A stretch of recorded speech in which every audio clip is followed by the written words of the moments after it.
দরজার মুখে যান জান্নাতের গেটের কাছে। আচ্ছা বলো তো মাল্লা চালাক না বোকা? চালাক। চালাক না? চালাক। অনেক বেশি চালাক। বোকা নাই বলা ভুল। আমার সমাজে এক ছেলে 12 বছর মাধ্যমিকে ফেল করছে। কত বছর? 12 বছর। 21 সালে আল্লাহ নসিব করে দিয়েছে। 21 সালে মাধ্যমিক পরীক্ষা হয়েছিল। কথা বলে না। সব বিনা পরীক্ষায় পাস করে গেছে। সাংবাদিকরা জিজ্ঞেস করছে, বলো দেখি আমার দেশের প্রধানমন্ত্রী কে? বলছে স্যার রবীন্দ্রনাথ ঠাকুর। কার নাম বললো?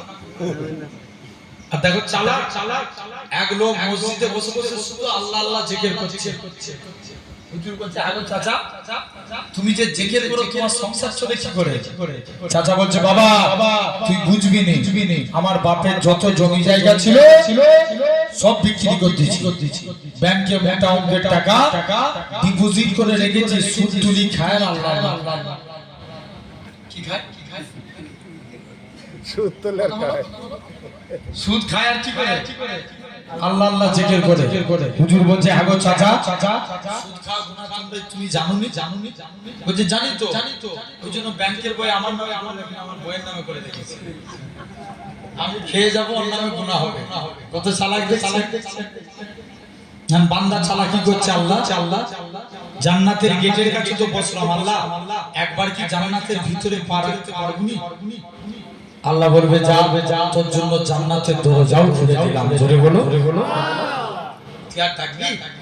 আল্লাহ আত্মায় ডাক। মুসলমান হলে ছেলে মেয়েরা তরুণেরা এক হাতিয়ার মানুষেরা শুনে কে দেয় আমার আল্লাহ জানিয়ে দেয় ভাই আমার বান্দারে তোরা একবার আমাকে আল্লাহ বলে ডাক, আমি আল্লাহ তোদের ডাকে 10 বার বান্দা করে সারা দেব।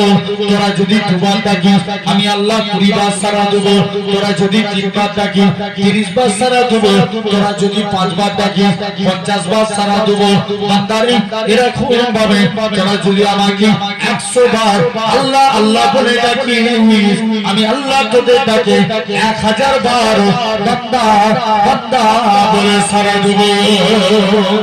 শুধু তাই নয় আমার আল্লাহ জানিয়ে দেয় আমার বান্দারে আমি আল্লাহ তোকে জাহান্নাম থেকে বের করে জাহান্নামের গাছের মধ্যে বসিয়েছি, জাহান্নামের গাছ থেকে আমি আল্লাহ তোকে জান্নাত জাহান্নামের মাঝখানে এনেছি, জান্নাত জাহান্নামের মাঝখান থেকে আমি আল্লাহ তোকে জান্নাতের মনোরম দৃশ্য দেখিয়েছি। আর আমি আল্লাহ কি পারি না তোর জীবনে পাখার গুনাহটাকে ক্ষমা করে দিয়ে আমি আল্লাহ তোকে আমার রহমতের দয়ার জান্নাত দিয়ে দিলাম।